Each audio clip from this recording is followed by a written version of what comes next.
Saturday afternoon ஃபஸ்ட்டே disclaimer கொடுத்துட்றேன். இது என்னோட ஓன் ரெசிபி கிடையாது. இன்ஸ்டாகிராமில் வந்துட்டு ஒரு ஃபேமஸ் இன்ஃப்ளூயன்சர் வந்துட்டு ட்ரை பண்ணி இந்த ரெசிபி நான் ரொம்ப நாளாக சேவ் பண்ணி வச்சுருந்தேன். இப்போ தான் ட்ரை பண்ணி பார்க்குறேன்.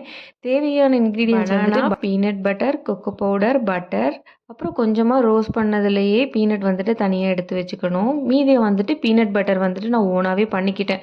இருக்கிறதுலேயே பெரிய டஃபஸ்ட் ப்ராசஸ் இந்த பீனட் பட்டர் பண்ணுறதா தான் இருந்தது. அது வந்து அரைச்சி எடுக்கிறதுக்குள்ளேயே எனக்கு 1 ஹவருக்கு மேலே ஆயிடுச்சு. மிக்ஸி சூடாகுது, எனக்கு ஏதாவது வெடிச்சிருமோ அப்படின்லாம் பயம் வந்துருச்சு. அப்புறம் ஒரு வழியாக ஹனி, ஆயில் அது இதுன்னு மாற்றி மாற்றி ஊற்றி பீனட் பட்டர் வந்து ரெடி ஆகிடுச்சு. இன்னொரு பிக் மிஸ்டேக் பார்த்துட்டிங்கன்னா, கொக்கோ பவுடர் ஆட் பண்ணுறப்ப வாட்டர் ஆட் பண்ண சொல்லுவாங்க. நான் கொஞ்சம் நிறையா வாட்டர் ஆட் பண்ணிட்டேன். ஏன்னா கொக்கோ பவுடர் வந்துட்டு கொஞ்சம் தீஞ்சிருன்றதுனால. பட் மேலே சாக்லேட் வந்துட்டு ஃப்ரீஸ் ஆகவே இல்லை. கொஞ்சம் லைட்டாக கொலனே இருந்தது. சரி இன்னும் கொஞ்சம் நேரம் வச்சு பார்க்கலான்னு எடுத்துட்டேன். நான் எடுத்ததுக்கப்புறம் கண்டிப்பாக காட்டுறேன். அப்புறம் ரிமைனிங் சாக்லேட்ஸை வந்து மவுலில் ஊற்றி